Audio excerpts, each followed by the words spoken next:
Hello viewers, welcome back to our channel ticket counter. ఈ రోజు ఈ వీడియోలో 2024 లో తమిళ ఇంకా తెలుగు లాంగ్వేజ్ లలో రిలీజ్ అయిన ఒక థ్రిల్లర్ మూవీ స్టోరీని చూద్దాం. ఆ మూవీ పేరే శబరి.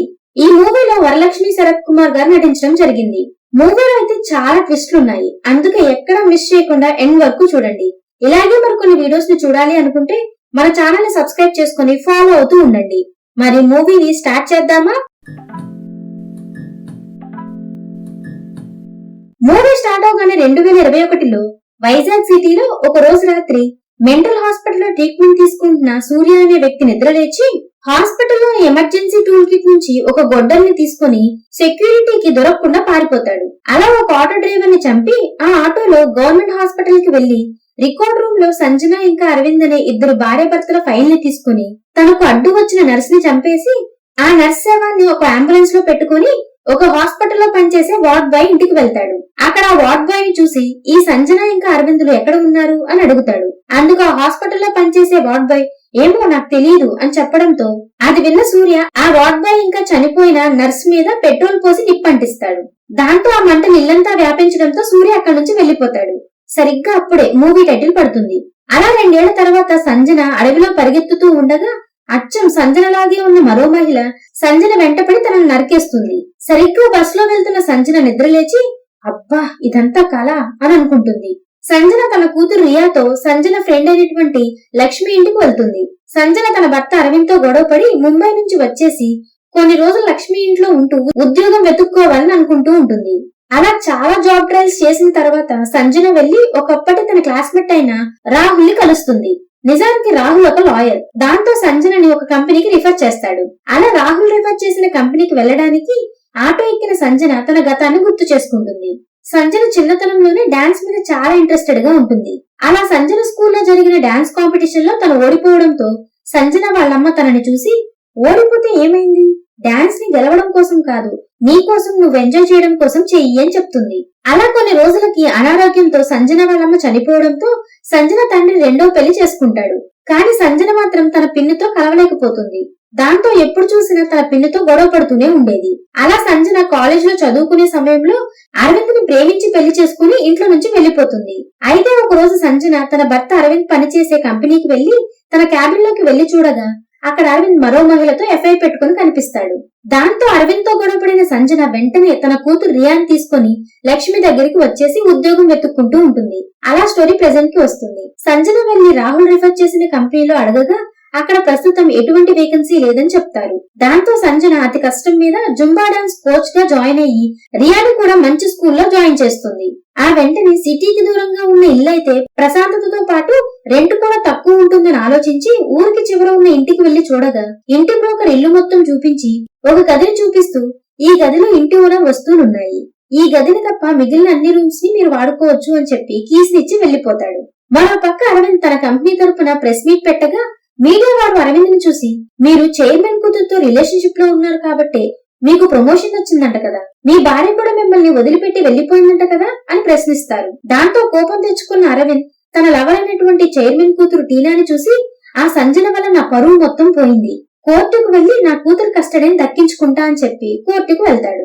అదే సమయంలో సంజన రియాని తీసుకుని ఒకప్పుడు సంజన ఇంకా అరవిందులు రెంట్ కి ఉన్న ఇంటి ఓనర్ ని కలవగా ఆ ఇంటి ఓనర్ సంజనని చూసి మీరు ఇక్కడి నుంచి ముంబైకి వెళ్లిన కొన్ని రోజులకి ఒక వ్యక్తి వచ్చి సంజన ఇంకా అరవిందులు ఎక్కడికి వెళ్లారు అంటూ బెదిరించాడు, నాకు తెలియదు అని చెప్పడంతో తిరిగి వెళ్లిపోతూ ఉన్నాడు. నేను అతన్ని చూసి మళ్లీ వాళ్ళు ఇక్కడికి వస్తే నువ్వెవరని చెప్పాలి అని అడగగా అప్పుడు ఆ వ్యక్తి నా కూతురు వాళ్ళ దగ్గర ఉందని చెప్పండి అని చెప్పి వెళ్లిపోయాడు. కానీ 2 రోజుల తర్వాత ఆ వ్యక్తి ఫోటోని టీవీలో చూపిస్తూ మెంటల్ హాస్పిటల్ నుంచి తప్పించుకున్నాడు, ఇద్దరిని పెట్రోల్ పోసి మరీ చంపేశాడు అని చెప్పారు అని జరిగింది మొత్తం చెప్తుంది ఆ హౌస్ ఓనర్. ఆ వెంటనే కస్టడీ కేసు కోర్టుకి రాగా కోర్టు మాత్రం రియా కస్టడీని సంజనకే అప్పజెప్తుంది. దాంతో కోర్టు ఆవరణలో అరవింద్ సంజనని చూసి నా కూతురు అంటూ హడావిడి చేస్తున్నావేంటి, అదేదో నీ సొంత కూతురు అన్నట్లు, నీకు పుట్టిన బిడ్డ పురిట్లోనే చనిపోతే నేనే వార్డ్ బాయ్ కి డబ్బిచ్చి మరి వేరే బేబీని నీ పక్కన పడుకోబెట్టాను, రియా నీకు పుట్టిన బిడ్డ కాదు అని చెప్పి వెళ్లిపోవడంతో సంజన ఇంకా రాహుల్ వెంటనే గవర్నమెంట్ హాస్పిటల్ కి వెళ్లి ఎంక్వైరీ చేయగా అక్కడి డాక్టర్ వీళ్ళని చూసి అవును ఆ రోజు నీ బిడ్డ చనిపోయింది, ఆ రోజు మరో సంఘటన కూడా జరిగింది, పక్క వార్డులో సూర్య అనే వ్యక్తి యొక్క భార్య ఇంకా బిడ్డ ఇద్దరు చనిపోయారు. కానీ సూర్య మాత్రం మేమే బిడ్డను మార్చేశామని గొడవ చేశాడు. ఆ తర్వాతే అతను మెంటల్ పేషెంట్ అని తెలిసింది అని చెప్తుంది ఆ డాక్టర్. ఆ వెంటనే సంజన వెళ్లిపోతూ ఉండగా హాస్పిటల్లో పనిచేసే మహిళ సంజనని చూసి ఈ డాక్టర్ కి పూర్తిగా జరిగింది తెలియదు. ఆ రోజు సూర్య భార్య చనిపోయింది కానీ సూర్య బిడ్డ బ్రతికే ఉంది. నా భర్త డబ్బు కాసపడి సూర్య పాపని మీ ఆయనకి అప్పచెప్పాడు. అందుకే సూర్య నా భర్తని పెట్రోల్ పోసి చంపేశాడు. నువ్వు మాత్రం జాగ్రత్త అని చెప్తుంది. ఆ వెంటనే సంజన హాస్పిటల్ నుంచి బయటికి రాగా సంజనకి సూర్య కనిపిస్తాడు. దాంతో తను వెంటనే రాహుల్ ని పిలిచి చూపించగా అక్కడ ఎవ్వరూ ఉండరు. ఆ రోజు రాత్రి సంజన యూట్యూబ్ లో సూర్య గురించి పాత న్యూస్ వీడియోస్ ని చూడగా ఒక ట్విస్ట్ రివీల్ అవుతుంది. నిజానికి ప్రస్తుతం సంజన ఉంటున్న అదే ఇంట్లో ఒకప్పుడు సూర్య హాస్పిటల్ వార్డ్ బాయ్ ని ఇంకా నర్స్ ని కాల్ చేసి ఉంటాడు. అది తెలుసుకున్న సంజన షాక్ అవ్వగా అదే సమయంలో సూర్య అక్కడికి వచ్చి నిన్ను చంపేయాలన్నంత కోపంగా ఉంది. కానీ నా బిడ్డని 2 ఏళ్లు పెంచావు కాబట్టి నిన్ను వదిలేస్తున్నా, నా బిడ్డని ఇవ్వు అని చెప్పడంతో సంజన వెంటనే ఇంట్లోకి పరుగు తీసి డోర్ ని లాక్ చేసుకుంటుంది. అంతేకాకుండా ఆ బ్రోకర్ చెప్పిన ఆ ఓనర్ గదిలో ఏమైనా ఆయుధాలు ఉన్నాయా అని డోర్ ఓపెన్ చేయగా ఆ గదిలో ఉన్న ఫోటోని చూసి సంజన షాక్ అయిపోతుంది. నిజానికి సంజన ప్రస్తుతం ఉంటున్న ఇల్లు ఎవరిదో కాదు సూర్యదే అని తెలుస్తుంది. అప్పుడే సూర్య ఇంట్లోకి వచ్చి నా బిడ్డని నా ఇంటిని వదిలిపెట్టి వెళ్లిపో అని చెప్పి వెంటపడడంతో సంజన బయటికి పరుగు తీసి కాలు జారి కింద పడిపోతుంది. ఆ తర్వాత రోజు ఉదయం కళ్ళు తెరిచిన సంజన రాహుల్ ని కలిసి జరిగింది మొత్తం చెప్తుంది. అది విన్న రాహుల్ మాత్రం నువ్వు కలకన్నావేమో, ఒకవేళ నువ్వు చెప్పేది నిజమైతే సూర్య రియాని తీసుకుని వెళ్లకుండా ఇంట్లోనే ఎందుకు ఉంచుతాడు అని అడుగుతాడు. అది విన్న సంజన నేనిప్పుడు ఉంటున్నది సూర్య ఇంటిలోనే, సూర్య నన్ను అక్కడి నుంచి వెళ్లిపోమని చెప్పాడు, రియాని అక్కడే వదిలి వెళ్లిపోమన్నాడు. రియాని తీసుకుని వేరే ఇంటికి వెళ్లిపోయినా నన్ను అతను వదలడు, అయినా తప్పు మన వైపే ఉంది, అరవింద్ నాకు చెప్పకుండా పెద్ద తప్పు చేశాడు అని చెప్తుంది సంజన. అది విన్న రాహుల్ మాత్రం నేను ముందుగానే సూర్య గురించి ఎంక్వైరీ చేశాను, వాడొక క్రిమినల్, పిల్లల్ని అమ్మేసేవాడు, అమ్మడం కోసమే పిల్లల్ని కనేవాడు, అరవింద్ చేసింది తప్పు అయినా సరే ఆ పని వల్ల రియాకి మంచి లైఫే దొరికింది, లేదంటే సూర్య ఇంకెవరికో అమ్మేసేవాడు. ఇవన్నీ వదిలే, ఈవినింగ్ మా ఇంట్లో పార్టీ ఉంది, నువ్వు కూడా తప్పకుండా రావాలి అని చెప్తాడు రాహుల్. ఆ రోజు రాత్రి పార్టీకి వెళ్లిన సంజన తిరిగి ఇంటికి వెళ్తూ ఉండగా సూర్య సంజన వెంట పడతాడు. దాంతో పరిగెత్తుతూ స్పృహ తప్పి పడిపోతుంది సంజన. అటుగా వెళ్తున్న పోలీసులు తనని చూసి హాస్పిటల్లో అడ్మిట్ చేస్తారు.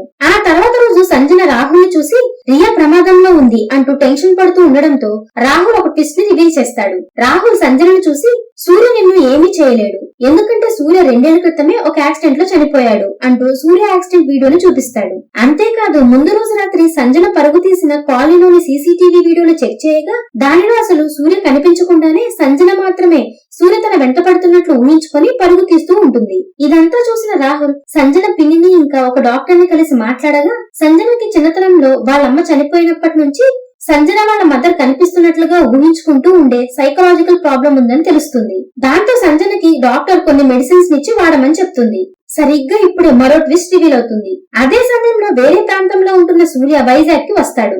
అప్పుడే స్టోరీ కాస్త గతానికి వెళ్తుంది. నిజానికి సూర్యకి యాక్సిడెంట్ అయ్యి హాస్పిటల్ అడ్మిట్ అవ్వగా డాక్టర్ సూర్యని చెక్ చేసి చనిపోయినట్లుగా నిర్ధారించి మార్చురీకి పంపించేస్తాడు. అయితే చాలా సందర్భాలలో నిజంగా జరిగినట్లుగా సూర్య తిరిగి ప్రాణాలతో పైకి లేచి తన శరీరం ఉండాల్సిన ప్లేస్ లో వేరే డెడ్ బాడీని పెట్టి తను చనిపోయినట్లుగా చిత్రీకరించి తను మాత్రం వేరే ప్రాంతానికి వెళ్లిపోతాడు. అలా ప్రాణాలతోనే ఉన్న సూర్య తిరిగి వైజాగ్ కి వస్తాడు. సూర్య వెంటనే గవర్నమెంట్ హాస్పిటల్లోని డాక్టర్ దగ్గరికి వెళ్లి సంజన గురించి అడుగుతాడు. కానీ డాక్టర్ ఏమీ చెప్పకపోవడంతో డాక్టర్ ని చంపేస్తాడు ఆ సూర్య. ఆ వెంటనే డాక్టర్ ఫోన్ లో ఉన్న సంజన నెంబర్ ని చూసి సంజనని ఫాలో అవడం మొదలు పెడతాడు. అలా తన ఇంటికి వెళ్లి అడ్డు వచ్చిన సంజనని కొట్టి రియాని కిడ్నాప్ చేసి తీసుకువెళ్లిపోతాడు. దాంతో సంజనని హాస్పిటల్లో అడ్మిట్ చేసిన పోలీసులు ఆ ఏరియా సీసీటీవీ కెమెరాలు చెక్ చేసి సూర్య బ్రతికి ఉన్నాడని అర్థం చేసుకుంటారు. రాహుల్ డాక్టర్ ని చూసి అసలు చనిపోయిన వ్యక్తి ఎలా తిరిగి వస్తాడు అని అడగగా అది విన్న డాక్టర్ రాహుల్ తో ఇది చాలా సార్లు జరిగిన సంఘటనే, చాలా కేసెస్ లో ముఖ్యంగా యాక్సిడెంట్ జరిగినప్పుడు మనిషి షాక్ లోకి వెళ్లి కొన్ని సెకండ్ల పాటు గుండె ఆగిపోతుంది,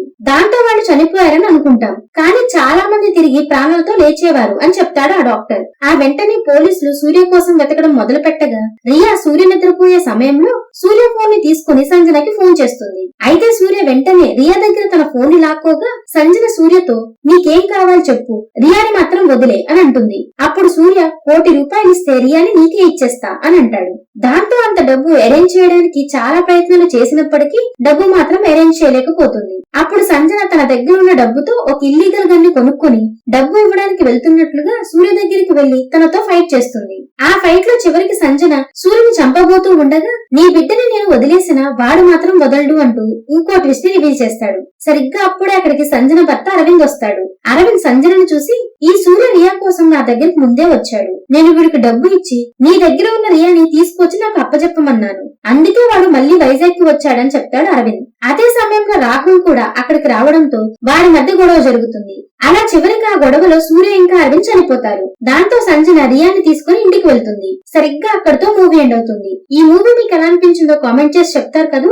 మీరు చేసే కామెంట్స్, లైక్స్ అండ్ సబ్స్క్రిప్షన్స్ మాకు నెక్స్ట్ వీడియో చేయడానికి ఎంతో ఎంకరేజ్మెంట్ ని ఇస్తాయి. ఈ వీడియో కనుక మీకు నచ్చినట్లయితే మీ ఫ్రెండ్స్ అండ్ ఫ్యామిలీతో కూడా షేర్ చేసుకుని తప్పకుండా సపోర్ట్ చేస్తూ ఉండండి. Thank you everyone for watching.